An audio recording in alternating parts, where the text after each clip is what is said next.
I know, right? What's up, buddy? I feel kind of guilty. So, hey, thanks for being here. Thanks for having me. Where are we?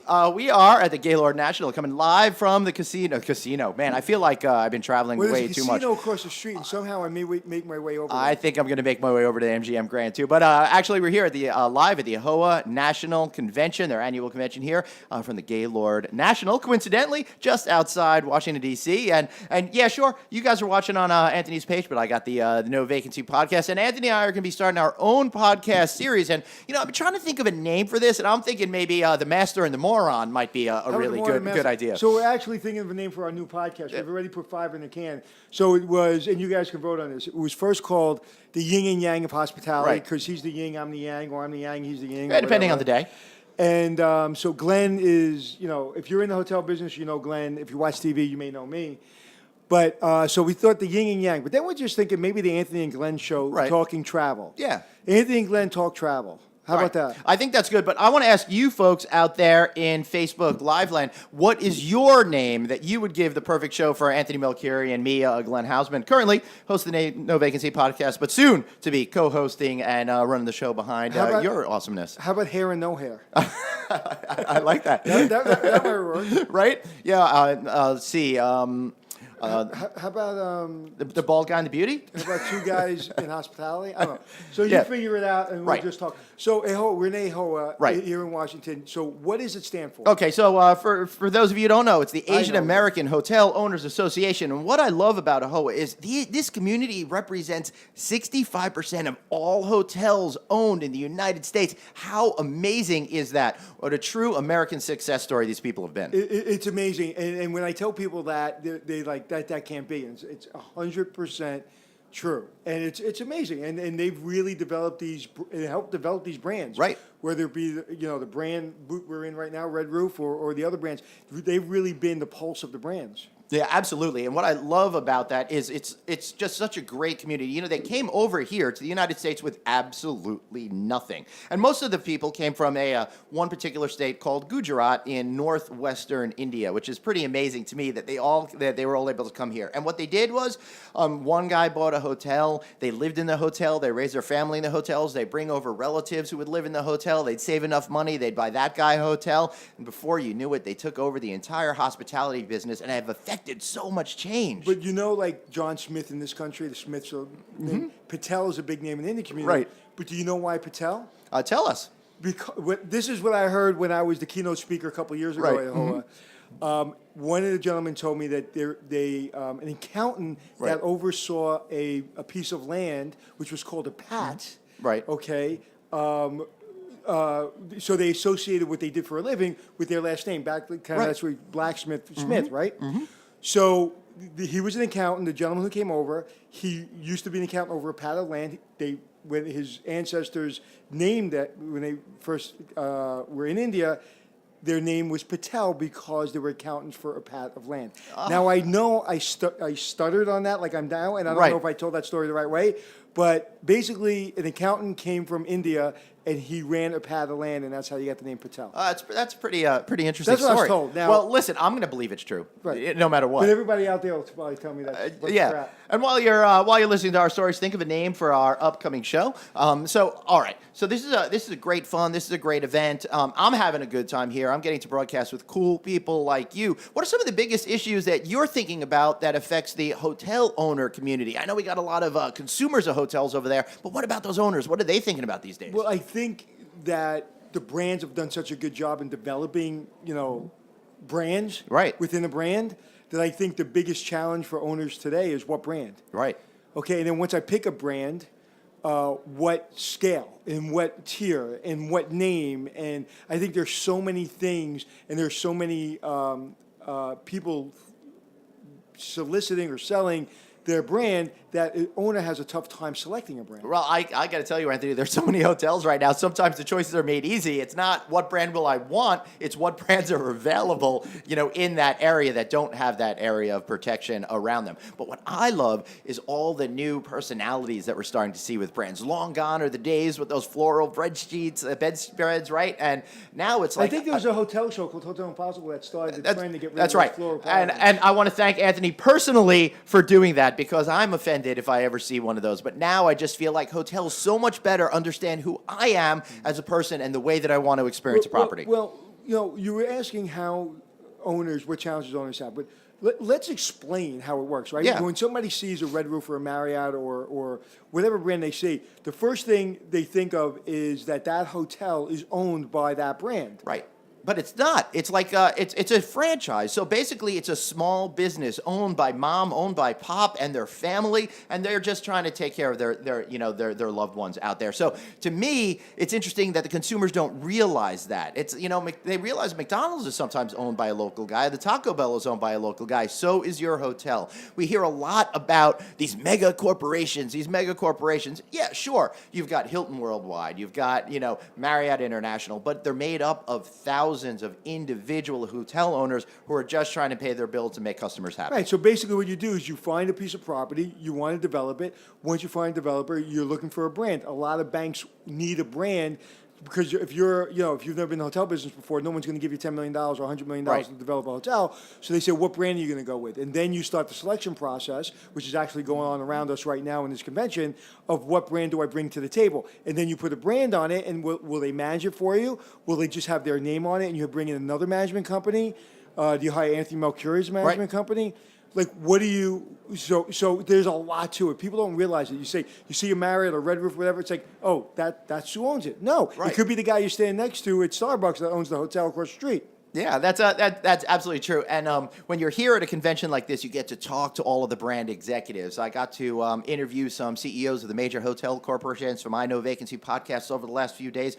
But as fun as it is to tell those stories, I love to tell the stories of the individual small business owner, what their challenges are, what their opportunities are, how they're able to connect with the community and be representative of the neighborhoods in which they're in. Well, I think it's really important that they understand that we're in the business of hospitality. We're not in the hospitality business, we're in the business of hospitality. So what does that mean? That first starts with your employees. Right.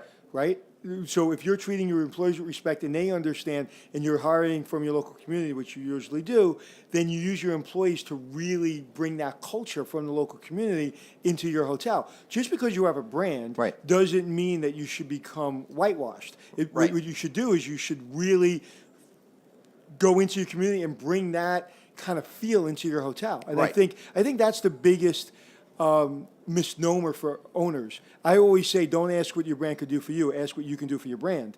And when you take a hotel, bring your personality to it. Of course, you have standards, but bring your personality. Care about your employees. When you care about your employees, they care about your guests. I say, I've never had a guest. I have employees, and my employees have guests. Right. Yeah, that rings so true to me, especially in this day and age where I think we crave that human interaction. If you set up a great culture within the hospitality environment, people are going to really respond to it, right? And I was just talking to Ron Paul from Best Western, and we talked about when you're walking through a hotel, there's so much technology now. Right. That whereas before you had maybe 20 times the touch, to be able to interact with a guest before they checked out, now maybe you have 5. Right. So those 5 you better make really important and really spectacular because there's not that many times to interact with a guest because you can even check in your room through your phone. Yeah, agreed. And Ron Pohl is the COO, the Chief Operating Officer of Best Western, basically like the number 2 guy behind David Kong, the CEO. So he needs to be really in touch with what guests are looking for today. And I'd be curious as to what your audience is really looking for when they stay at hotels. And feel free to write in the comment section. Feel free to send us a note on our Facebook pages, and we'll answer it because we're going to be starting that podcast soon. And I'd love to have some great topics that are really interesting to you out there. So yeah, send me, even if you DM me or send me through Facebook Live or Instagram, Anthony Hotels. Tell us what you want to talk about on our podcast. Right now I really want to focus on hotels and travel. But what do you want to know about travel? What do you want to know about hotels? Both of us travel a lot for business. I wouldn't say I'm an expert in travel. I'm an expert in hotels. But what do you want to hear? Besides my cell number so you can call me for a favor to book you into a hotel. which all my friends do, which is great, and that's one of the reasons I love what I do, because I have some access.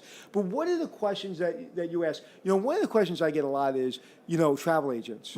Should I use a travel agent? My answer is yes. All the time. Travel agents are actually increasing year over year because people are so confused by the internet. Right.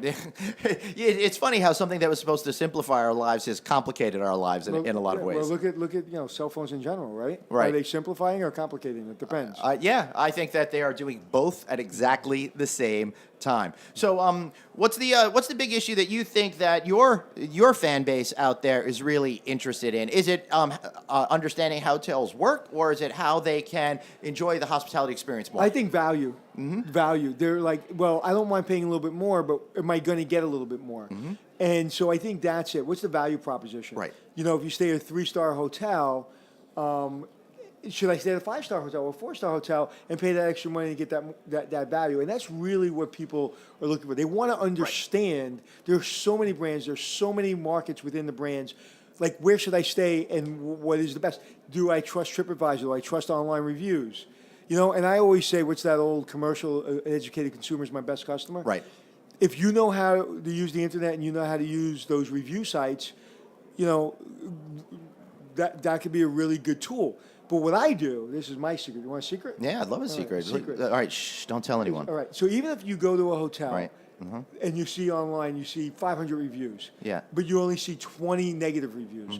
I look at the negative reviews first. Do you? Because the 500 good reviews, they're there. So I'm going to read great, wonderful, great. So I know it's a great hotel. But the 20 reviews, the bad reviews, were they just under construction? So are they in construction right now? So they were a great hotel, but for some reason they're in construction, so there's a lot of noise.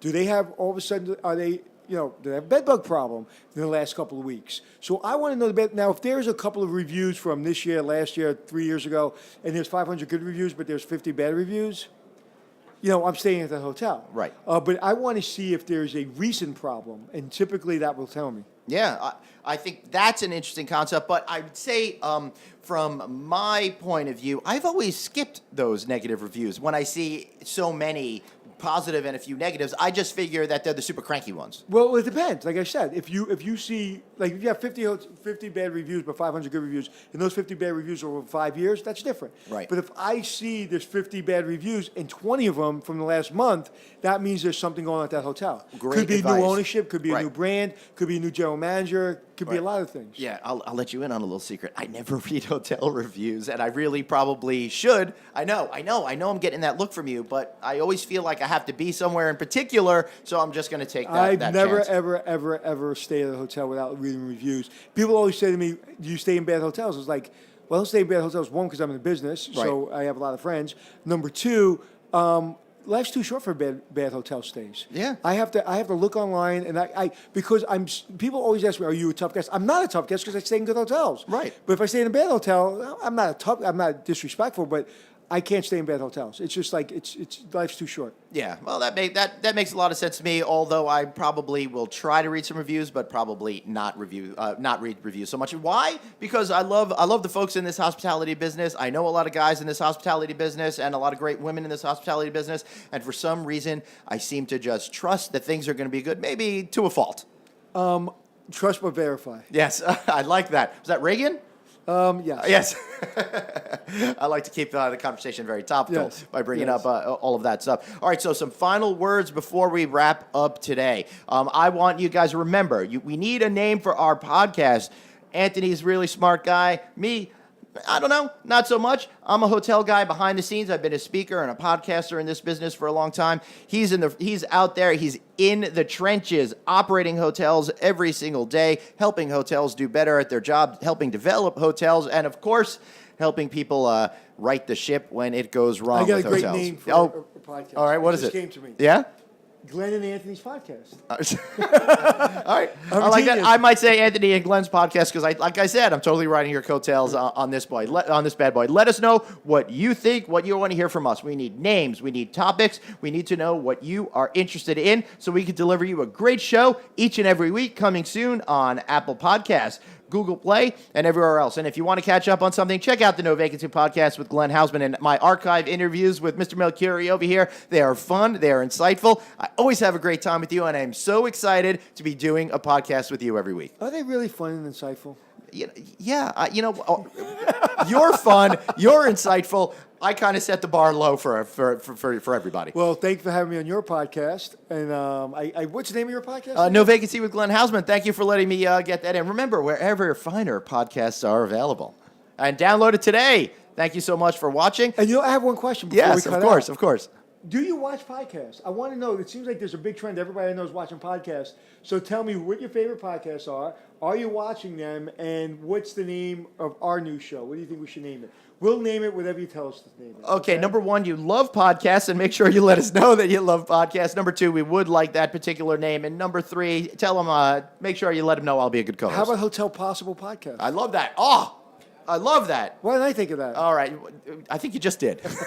All right. On that note, for Anthony Melchiorri and myself, Glenn Hausman, thanks for watching this special Facebook Live presentation. And soon we'll have the Hotel Possible Podcast. Possibly, unless you guys come up with a better name. Thanks so much for watching. Okay. Yeah. All right.